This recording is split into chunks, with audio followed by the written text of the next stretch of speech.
The starship Eclipse drifted silently through the endless void of space, its sleek metallic hull glinting faintly under the distant light of a dying star. Inside the vessel, life carried on as usual. The hum of machinery and soft chatter of the crew filled the corridors, blending seamlessly with the steady rhythm of the ship's systems. On the bridge, Captain Lavra Hayes sat in her command chair, her sharp blue eyes scanning the array of screens and displays before her. She was a woman of calm authority, her presence commanding respect without the need for loud words or dramatic gestures. Lavra leaned back slightly, letting out a quiet sigh. It had been weeks since the Eclipse embarked on its current mission, a routine patrol, along the outer edges of human-controlled space. The task was simple enough: monitor for any unusual activity, maintain communication with nearby outposts, and ensure the safety of the region. So far, the journey had been uneventful, a fact that both reassured and frustrated Lavra. While peace was always welcome, the monotony of patrol duty left little room for excitement or challenge. At the communications station, Lieutenant Daniel Carter adjusted his headset, his fingers dancing across the control panel as he monitored incoming signals. Daniel was a young man with a mop of unruly brown hair and an insatiable curiosity about the universe. He had joined the fleet not just to serve but to explore, to uncover the mysteries that lay beyond the stars. Today, however, his focus was on the mundane task of checking for any anomalies in the vast expanse of space around them. "Anything interesting, Lieutenant?" Lavra asked, her tone casual but laced with a hint of hope. Daniel glanced up from his screen, offering a small smile.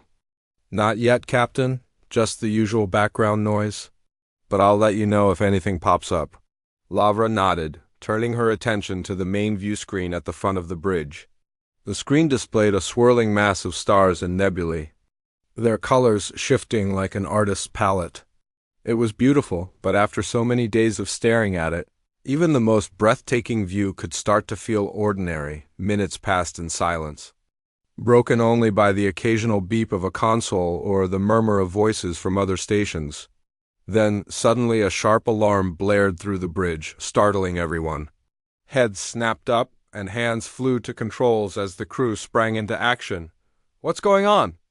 Lavra demanded, rising from her seat. "It's coming from the long-range sensors," Daniel replied, his voice tense as he worked to isolate the source of the disturbance. "I'm picking up a signal weak, but definitely there." Lavra stepped closer to his station, her brow furrowing. "A signal? From where?" Daniel hesitated, his fingers moving rapidly over the controls. "It's hard to say. It's coming from somewhere deep in uncharted territory, beyond our usual patrol zone." Lavra exchanged a glance with Commander Ryan Mitchell, her second-in-command. Ryan was a tall, broad-shouldered man with a no-nonsense demeanor. His dark eyes narrowed as he processed the information. "Uncharted territory? That's risky business, Captain." "I know," Lavra said, her voice firm, "but we can't ignore it. Protocol requires us to investigate any unidentified signals, especially if they're this close to our borders." Ryan nodded, though his expression remained skeptical. "Understood, but we should proceed with caution." "Agreed," Lavra said, turning back to Daniel. "Can you tell what kind of signal it is?" Daniel shook his head, his focus unwavering. "It's not in any known language, Captain. The pattern is repetitive, though, almost like a distress call." The bridge fell silent for a moment as the weight of Daniel's words sank in. A distress signal from uncharted space? It was rare, but not unheard of. Explorers, scientists, and even rogue traders sometimes ventured into the unknown, risking everything in search of discovery or profit. If someone or something was sending out a cry for help, it was their duty to respond. Lavra straightened, her decision made. "Prepare the crew for a high-risk mission. We're going to find out who or what is behind that signal." "Yes, Captain," Ryan said, already relaying orders to the rest of the ship. As the crew scrambled to prepare, Lavra returned to her command chair, her mind racing. Uncharted space was notoriously dangerous, filled with unpredictable phenomena and hostile environments. Entire ships had vanished without a trace in those regions, their fates never discovered. Still, she couldn't shake the feeling that this mission was important, not just because of protocol, but because it might lead to something extraordinary. Hours later, the eclipse emerged from hyperspace near the source of the signal. The sight that greeted them was both awe-inspiring and unsettling. A massive gas giant loomed in the distance, its swirling clouds painted in shades of orange and red. Orbiting the planet was a smaller, rocky moon, its surface scarred with craters and jagged ridges. It was here that the signal originated, Captain, Daniel said, breaking the silence. The signal is getting stronger. It's definitely coming from the moon. Lavra studied the view screen, her gaze fixed on the barren landscape below. Any signs of life? Emily Dawson, the science officer, leaned forward at her station, her blonde hair tied neatly in a ponytail. Scans show minimal atmosphere, extreme temperatures, and high radiation levels. Not exactly hospitable conditions, but there are traces of artificial structures on the surface. Artificial structures. The words sent a ripple of excitement through the bridge. Whoever or whatever had sent the signal was clearly intelligent. But why were they here, in such a desolate place? And why were they calling for help? We'll need to send down an away team, Lavra said, her voice steady despite the growing tension. Commander Mitchell, assemble a team and prepare for descent. Ryan nodded, quickly selecting members of the crew for the mission. As the preparations began, Laval allowed herself a brief moment of reflection. The unknown beckoned its mysteries, waiting to be uncovered. Whatever awaited them on that moon, one thing was certain: their lives and perhaps the fate of countless others depended on what they would find. The shuttle detached from the eclipse, descending toward the moon's surface. Through the windows, the crew watched as the barren landscape grew larger, its jagged peaks casting long shadows in the dim light. The air was thick with anticipation, each member of the team aware of the risks they were taking. As the shuttle touched down, Lavar felt a surge of determination. They had come this far, and now it was time to see what secrets the moon held. The signal had led them here, and she intended to follow it to its source, no matter what dangers lay ahead. The shuttle's landing gear screeched softly as it touched down on the rocky surface of the moon. Dust swirled around the craft, kicked up by the thrusters before settling back into the thin, lifeless atmosphere. Outside, the landscape stretched endlessly in every direction, barren, desolate, and eerily silent. The jagged mountains loomed like ancient sentinels, their peaks catching the faint light of the distant gas giant. It was a place that seemed untouched by time, frozen in an eternal state of decay. Captain Lavar Hayes stepped out of the shuttle first, her boots crunching against the uneven ground. She paused for a moment, taking in her surroundings. Her breath fogged the visor of her helmet as she exhaled, the sound amplified inside her suit. Behind her, Lieutenant Daniel Carter followed, adjusting the strap of his scanner device. Security officers Marcus Lee and Rachel Green brought up the rear. Their weapons ready, but lowered for now? The team moved cautiously, their footsteps echoing in the stillness. Stay alert, Lavar said over the comms, her voice calm but firm. We don't know what we're walking into. Daniel nodded, already scanning the area with his handheld device. The signal they had been tracking was stronger now, pulsing steadily in the background. It's coming from about half a kilometer northeast, he reported, pointing toward a cluster of craggy hills. There's something there metallic. Structures partially buried. Lavar gestured for the team to follow. Let's move. As they approached the hills, the terrain grew more treacherous. Sharp rocks jutted out at odd angles, forcing them to pick their way carefully through the rubble. The ground beneath their feet felt unstable, shifting slightly with each step. Emily Dawson's earlier warnings about seismic activity echoed in Laura's mind. This moon was far from stable, and one wrong move could send them tumbling into a crevice or trigger a landslide. After 10 minutes of slow progress, they reached the source of the signal. What they found was both fascinating and unsettling. Scattered across the base of the hills were remnants of alien technology, twisted metal beams, shattered panels, and strange crystalline shards that glowed faintly despite the lack of sunlight. Some of the debris looked old, weathered by time and exposure to the harsh environment. Other pieces appeared newer, as if they had been damaged recently. This wasn't just abandoned, Marcus muttered, crouching to examine a piece of wreckage. His gloved hand brushed away a layer of dust, revealing intricate patterns etched into the metal. Something destroyed this place. Rachel scanned the horizon, her weapon raised slightly. And whatever did it might still be around? Lavra ignored the unease creeping into her chest. Spread out and look for anything useful. We need to figure out who or what sent that signal. Daniel wandered closer to the largest structure, a half-collapsed dome made of some kind of translucent material. Inside, the faint glow of lights pulsed rhythmically, matching the pattern of the distress call. He hesitated for a moment before stepping inside, his scanner held out in front of him. The interior was dim and cluttered with debris, but there were signs of intelligent design. Strange symbols covered the walls, glowing faintly in shades of blue and green. They seemed alive, shifting subtly as though responding to his presence. "Captain," Daniel called out, his voice tinged with excitement, "you need to see this." Lavra joined him quickly, ducking under a low-hanging beam to enter the dome. Her eyes widened as she took in the scene. The symbols weren't random, they formed patterns, almost like writing. While she couldn't understand them, there was no mistaking their purpose. These were messages, deliberate attempts to communicate. "It's the source of the signal," Daniel explained, pointing to a console embedded in the wall.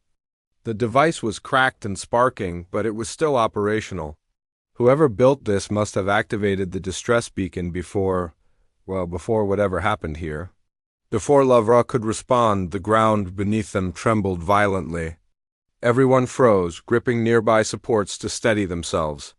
The quake lasted only a few seconds, but it was enough to send loose rocks tumbling down from the hills above. A deep rumble echoed through the air, growing louder as the shaking intensified. "Earthquake!"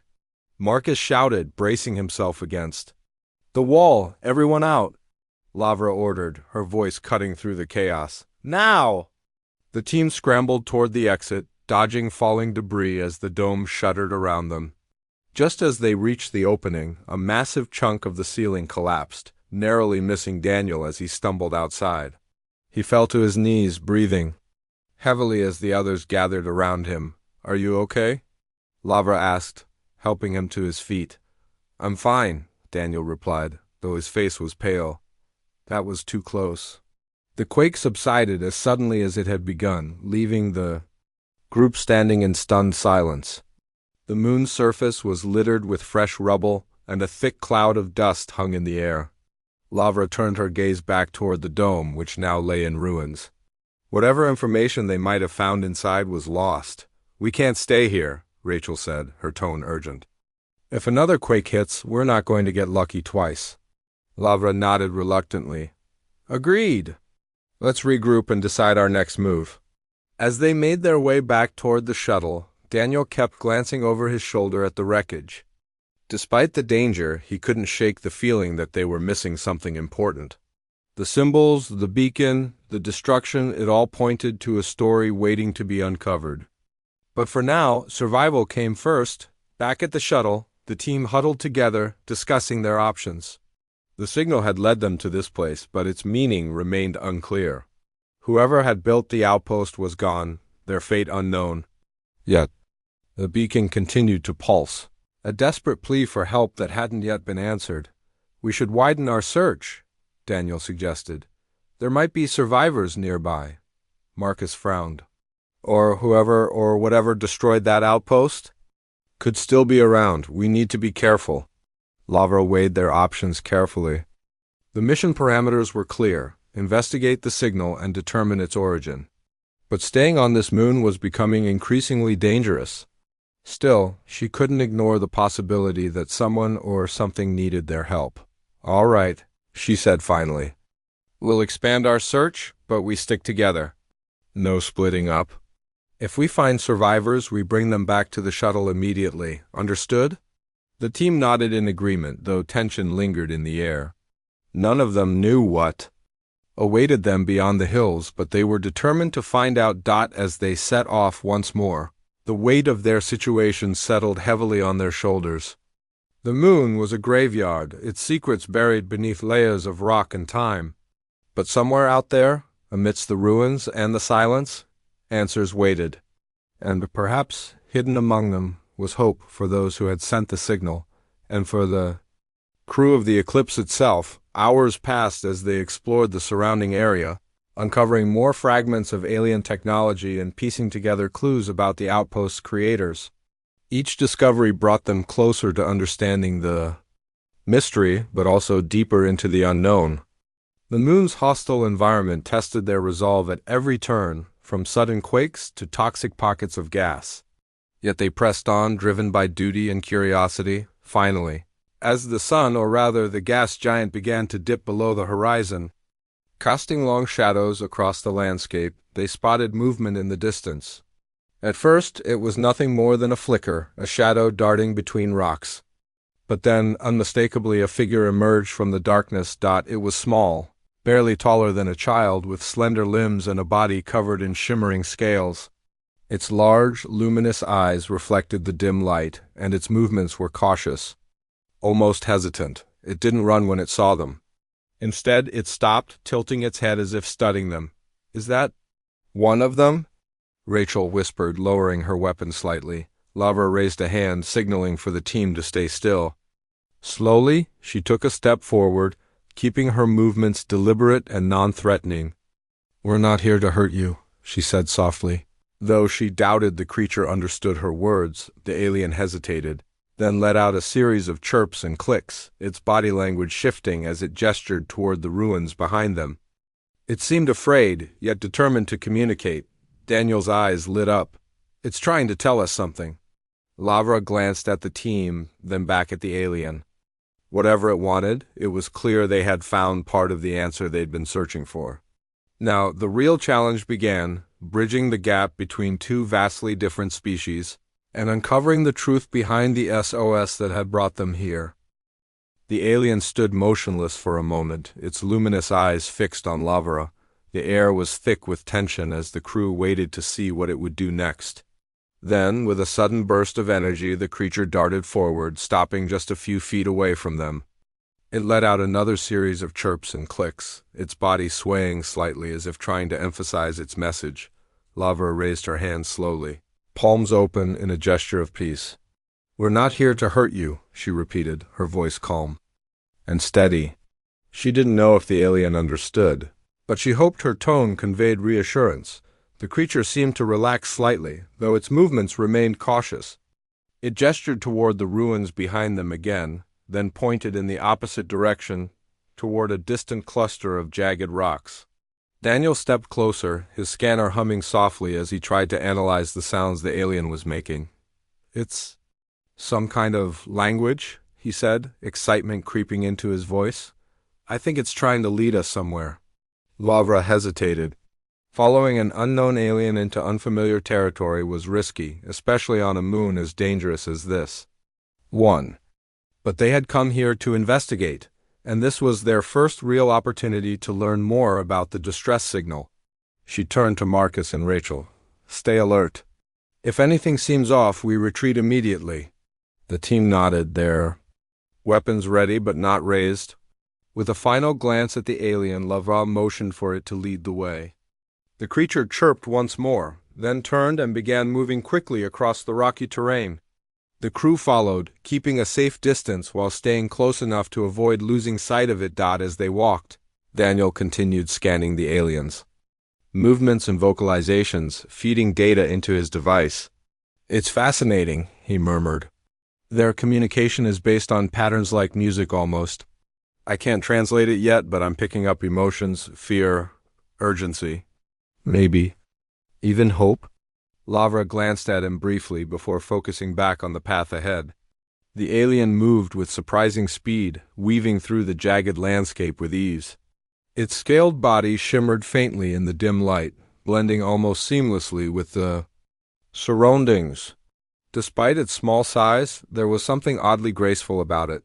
After nearly 20 minutes of walking, the alien stopped near a narrow crevice between two towering rocks. It peered inside, then turned back to the team, gesturing for them to follow. Lavra approached cautiously, shining her helmet light into the opening. The crevice widened into a small cavern, its walls lined with the same glowing symbols they had seen earlier in the ruined dome. Inside the cavern, they found more survivors, half a dozen of the insectoid creatures huddled together. They were frail, their bodies marked with injuries and exhaustion. Some clung to each other, while others sat alone, their large eyes wide with fear. The sight tugged at Laura's heart. Whatever these beings had endured, it had left them broken and desperate. The alien who had led them here chirped softly, approaching one of the injured creatures. It touched its companion gently, then looked back at the humans, its expression pleading. Daniel crouched down, studying the injured alien closely. "They're malnourished and dehydrated," he said. "Some of them have burns or wounds that haven't healed properly. We need to get them medical attention," Lavra nodded. "Marcus, contact the Eclipse. Tell them we've found survivors and request immediate transport. Rachel, keep watch outside. We don't know if whatever attacked their outpost is still around." While Marcus relayed the message, Lavra knelt beside one of the aliens. Though she couldn't speak their language, she tried to convey comfort through her actions. She placed a hand lightly on the ground near the creature, careful not to startle it. To her surprise, the alien reached out tentatively, its tiny fingers brushing against her glove. For a brief moment their eyes met, and Lavra felt a strange connection, a shared understanding that transcended words. Daniel worked quickly, using his scanner to assess the condition of the other survivors. "Captain, I think I'm starting to understand their communication," he said. "It's not just sound, it's emotional resonance. They project feelings through those symbols. That's how they're able to share complex ideas without speaking." Lavra frowned. "Can you use that to communicate with them?" "I'll try," Daniel replied, pulling up a holographic interface on his scanner. He began inputting basic concepts, images of food, water, and shelter, pairing them with simple emotional cues like relief and gratitude. When he played the sequence back, the aliens reacted visibly, their glowing eyes brightening with recognition. "They understand," Daniel said, his voice filled with awe. "At least they're getting the gist." One of the healthier aliens stepped forward, its posture straighter than the others. It emitted a series of rapid chirps and gestures, pointing repeatedly at the sky. Daniel adjusted his scanner, trying to interpret the message. "It's talking about attackers," he said slowly. "Something came from above ships, maybe, and destroyed their home. They barely escaped." Laura's jaw tightened. So the outpost wasn't abandoned, it was attacked. Daniel nodded grimly. "And they're afraid it's going to happen again." Before anyone could respond, Marcus returned from outside. "The shuttle's en route, but Captain, we've got a problem. Sensors are picking up multiple vessels entering orbit. Big ones." Rachel appeared in the entrance of the cavern, her weapon drawn. "Hostiles? Unknown," Marcus replied. "But they're heading this way," Lavra cursed under her breath. They had been so focused on helping the survivors that they hadn't considered the possibility of reinforcements arriving for the wrong side. She turned to the aliens, searching for a way to explain the danger. Using Daniel's scanner, she projected a simple image, ships descending from the sky, followed by a red warning symbol. The aliens reacted instantly, their chirps growing frantic. They scrambled to gather themselves, clearly aware of the threat. One of them, the leader-like figure, pointed toward a tunnel at the back of the cavern and began ushering the others toward it. "They're showing us an escape route." Daniel realized they want us to go with them. Lavra hesitated. Retreating underground might keep them hidden, but it also meant trapping themselves in a confined space. On the other hand, staying out in the open made them sitting ducks for whoever or whatever was coming. "We don't have much choice," she decided. "Follow them. Stay close and stay quiet." The team moved quickly, following the aliens into the narrow tunnel. The passage twisted and turned, its walls slick with moisture and covered in faintly glowing moss. The air grew cooler and damper as they descended deeper beneath the surface. Behind them, the distant rumble of engines echoed through the cavern, growing louder with each passing second. "They're landing," Rachel whispered, glancing over her shoulder nervously. Keep moving, Lavra urged. We need to put as much distance between us and them as possible. After several minutes of hurried walking, the tunnel opened into a larger chamber.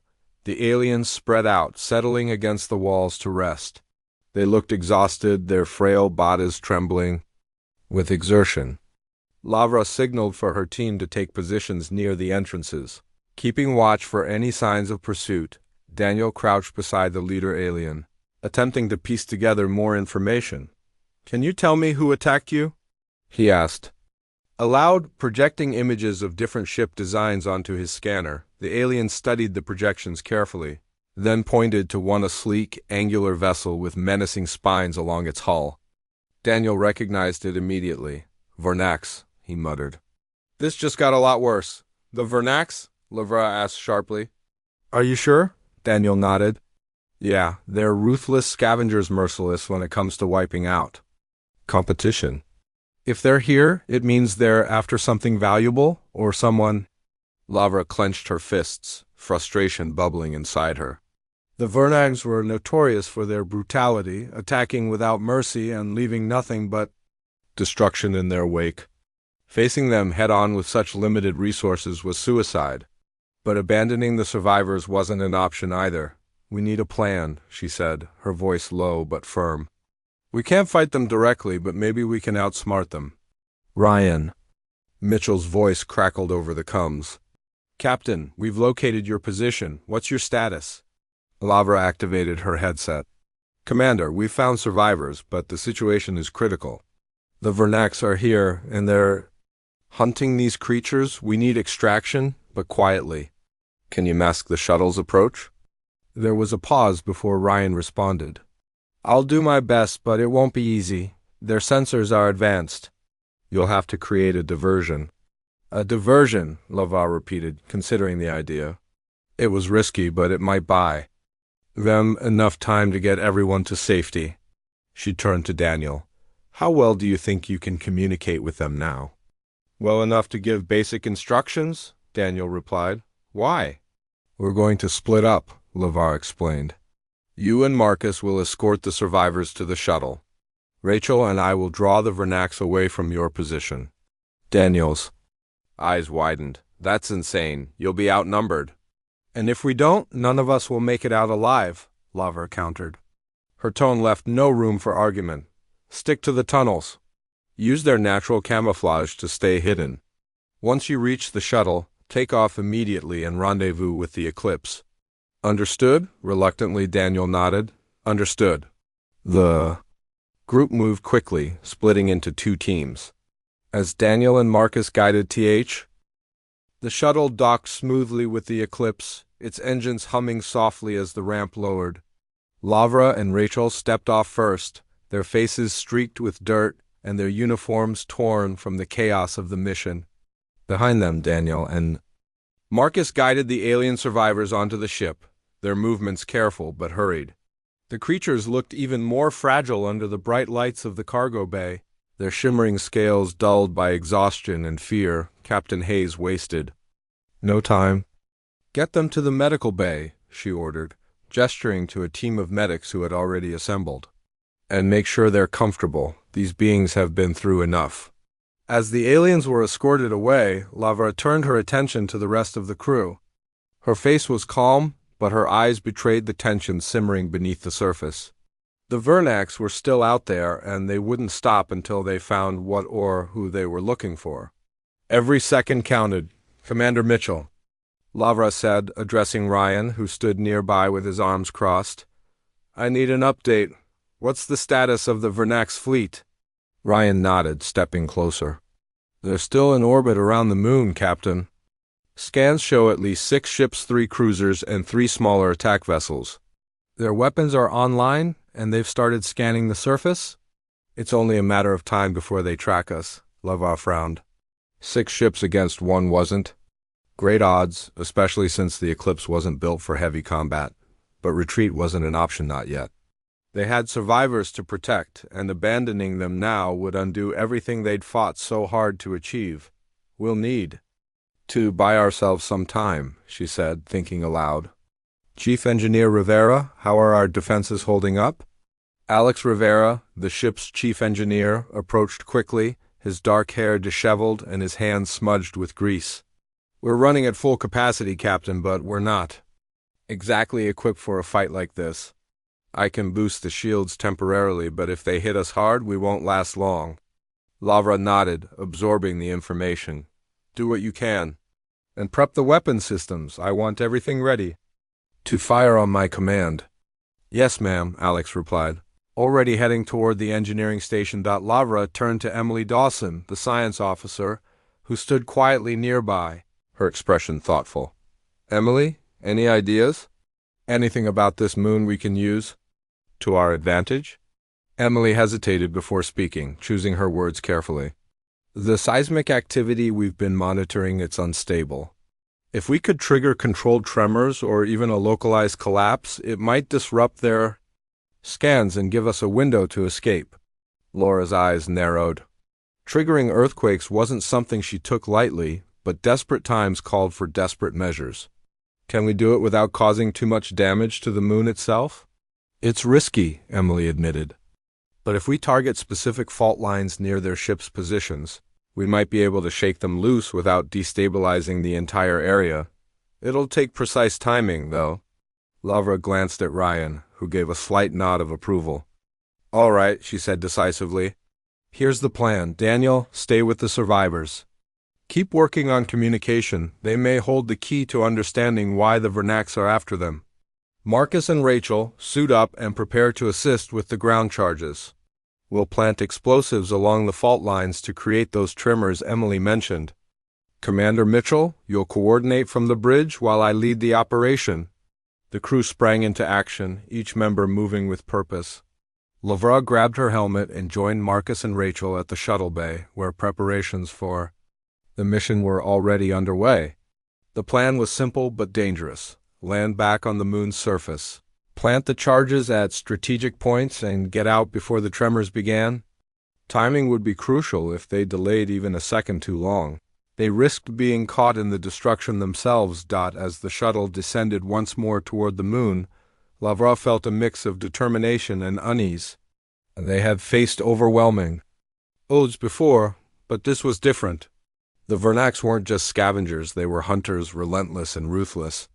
One wrong move, and they could all end up dead. The shuttle touched down near the edge of a massive canyon, its walls jagged and unstable. According to Emily's calculations, this was one of the most active fault lines on the moon. If triggered correctly, it could send shockwaves powerful enough to scatter the Vernac's fleet. All right, Lavra said, stepping out onto the rocky terrain. Marcus, take point. Rachel, cover our backs. Let's move quickly. We don't have much time. The team moved swiftly, setting charges at intervals along the canyon's edge. Each device was small but potent, designed to fracture the rock and exacerbate existing weaknesses in the terrain. As they worked, the distant hum of Vernac's ships grew louder, a reminder of the danger lurking overhead. They're getting closer, Rachel muttered, glancing skyward. Sure enough, two sleek attack vessels were descending toward their position, their spines glinting ominously in the dim light. Keep moving, Lavra urged, her voice steady despite the rising tension. We're almost done. Finally, the last charge was set.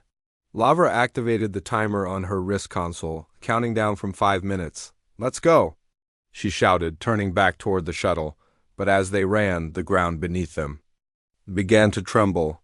A sudden quake threw them off balance, sending rocks tumbling down the canyon walls. Lavra stumbled, catching herself just in time to avoid falling into a widening crack. This isn't part of the plan, Marcus yelled, helping Rachel regain her footing. No, Lavra agreed grimly. They must have detected our activity. Move! The Vernac ships were closing in fast, their weapons charging. Blasts of energy struck the ground around them, kicking up clouds of dust and debris. Lavra pushed herself harder, urging her team forward despite the chaos. The shuttle was just ahead, its ramp already lowering to allow them entry. Inside the cockpit, Daniel monitored their progress anxiously. Come on, he muttered, his fingers gripping the controls tightly. He didn't dare lift off until the others were safely aboard. With seconds to spare, Lavra leapt onto the ramp, followed closely by Marcus and Rachel. "Go!" she shouted, slamming her hand against the control panel to signal takeoff. The shuttle surged upward just as the first charge detonated. A deafening roar filled the air as the canyon walls collapsed inward, sending massive boulders crashing down onto the Vernax ships below. Dust and rubble billowed outward, obscuring everything in sight. From above, the larger cruisers attempted to maneuver clear of the chaos, but the shockwaves rippled outward, shaking their formations. Back aboard the Eclipse, the bridge crew watched the unfolding scene with bated breath. Emily tracked the tremors on her sensors, her lips pressed into a thin line. "It's working," she reported. "The fault lines are fracturing. 2 of their ships are disabled, and the others are struggling to maintain stability." Ryan nodded approvingly. "Good work. Now let's hope Captain Hayes makes it back in one piece." Meanwhile, Laura's shuttle raced toward the safety of the Eclipse. The Vernax fleet was reeling, their once coordinated formation reduced to chaos. Still, Lavra knew better than to celebrate too soon. The enemy wasn't defeated, they were merely delayed. As the shuttle docked, Lavra stepped onto the bridge, her face smeared with sweat and grime, but her expression resolute. "Status report," she demanded, taking her place in the command chair. "Their fleet is scattered," Ryan informed her. 3 ships are damaged, 1 severely. The others are regrouping, but it'll take them time to recover. Emily added, "Our shields held during the initial engagement, but we're running low on power. Another direct assault will overwhelm us." Lavra nodded, considering their options.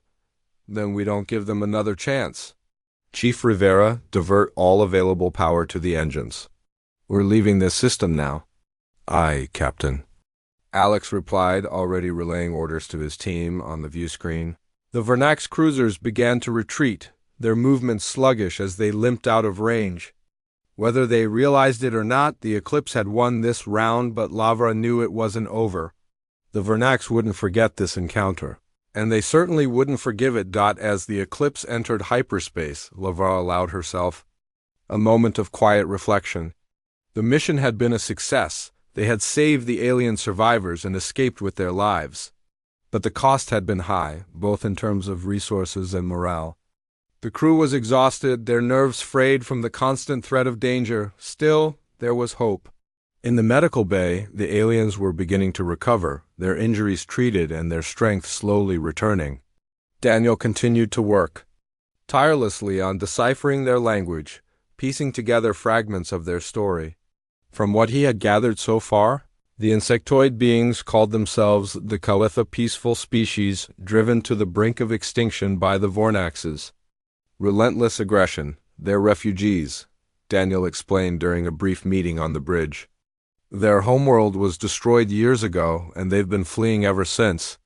This outpost was supposed to be their new home, a fresh start, but the Vornax tracked them down. Lavrai listened intently, her mind racing with possibilities.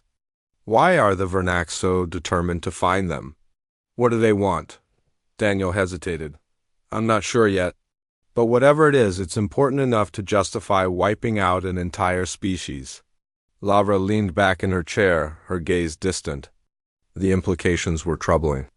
If the Eclipse moved silently through hyperspace, its sleek form cutting through the void like a blade. Inside the ship, life had regained a semblance of normalcy, though the tension lingered beneath the surface. The crew worked tirelessly to repair the damage sustained during their encounter with the Vernax fleet, while the Caliph survivors rested in the medical bay, slowly regaining their strength.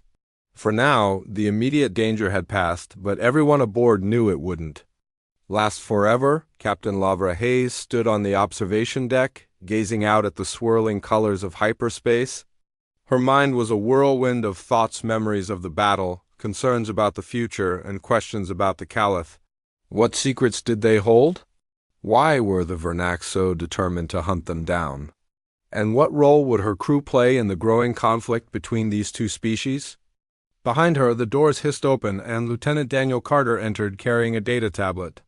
He hesitated for a moment before approaching. Captain, he said softly. I think you should see this. Lavra turned, her expression curious. What is it? Daniel handed her the tablet, which displayed a series of symbols glowing faintly against its screen. It's from the Caliph. They've been trying to communicate more clearly since we stabilized their condition. I've managed to translate some of it. Lavra studied the symbols carefully, her brow furrowing as she pieced together their meaning. Go on, they're not just refugees, Daniel explained. They're carriers, guardians of something ancient and powerful. It's called the Luminous Core. From what I can gather, it's a source of immense energy or knowledge, capable of reshaping entire civilizations.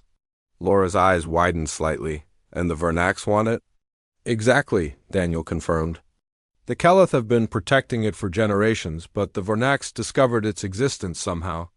That's why they've been hunting them, to claim the core for themselves. Lavra clenched her fists, frustration bubbling inside her. So the Vornax aren't just scavengers, they're conquerors. If they get their hands on that core, they'll become unstoppable. That's not all, Daniel added grimly. The Caliph believe the core is sentient. It chooses its guardians, bonding with them on a deep level. Without it, they lose part of who they are. That's why they fought so hard to survive. Lavra exhaled slowly, letting the weight of the information settle. The stakes were higher than she had imagined. Protecting the Caliph wasn't just about saving lives. It was about preserving something far greater. Humanity had stumbled into a larger story, one that could change the course of history. We need to help them, Lavara said firmly. Not just because it's the right thing to do, but because it's our responsibility. If the Vernax succeed, none of us will be safe. Daniel nodded, though his expression remained troubled. But how? We're outnumbered and outgunned. Even if we wanted to fight, we don't have the resources. Lavra straightened, her resolve hardening. Then we'll find another way. Commander Mitchell, she called out, raising her voice slightly. Ryan appeared moments later, his tall frame filling the doorway. Yes, Captain? I need you to organize a meeting with the senior staff, Lavra instructed. We're going to plan our next move.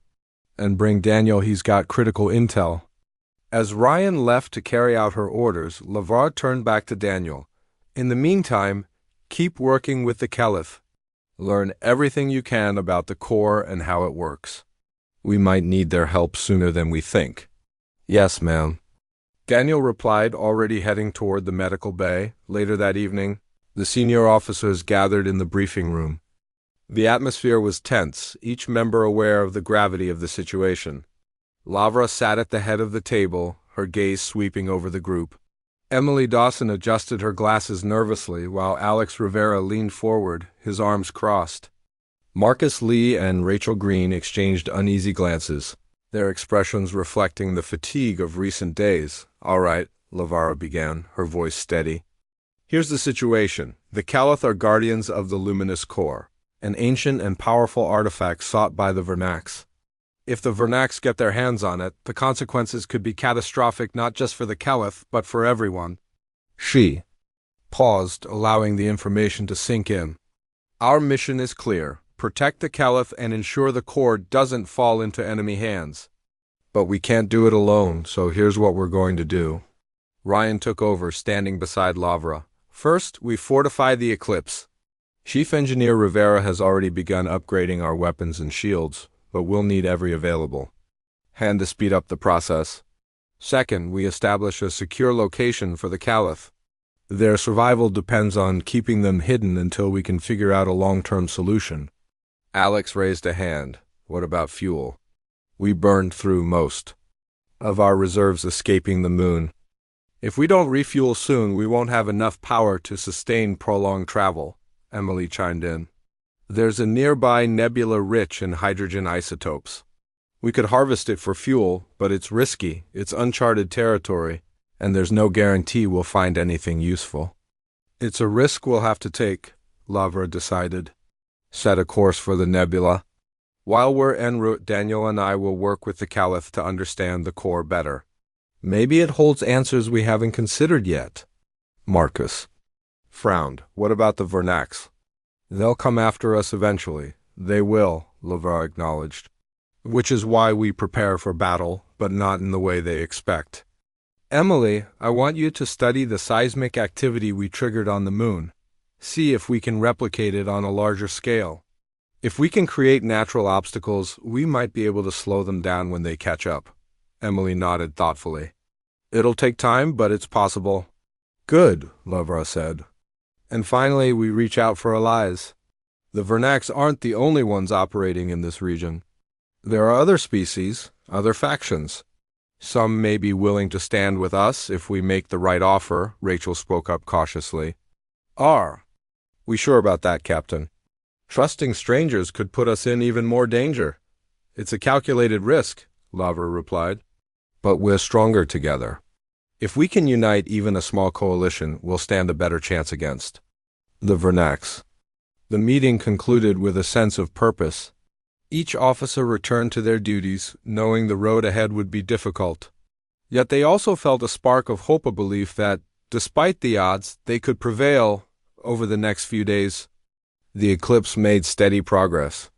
The crew worked around the clock, repairing systems, fortifying defenses, and preparing for whatever lay ahead. In the medical bay, Daniel continued his efforts to communicate with the Caliph, learning more about their culture and the mysterious core. Slowly but surely, trust began to form between the two species. One evening, as Lavra walked through the corridors, she noticed a group of Caliph gathered near a viewport, staring out at the stars. She approached cautiously, not wanting to startle them. One of the creatures turned to face her, its luminous eyes meeting hers. Through Daniel's translator device, the Caliph leader spoke haltingly. Thank you for saving us. Lavra smiled gently. You're welcome. We're honored to help. The alien tilted its head as if considering her words. Then, with a gesture, it invited her closer. Together they gazed out at the vast expanse of space, united by a shared understanding of its beauty and its dangers. In that moment, Lavra realized something important. This mission wasn't just about survival or duty. It was about connection.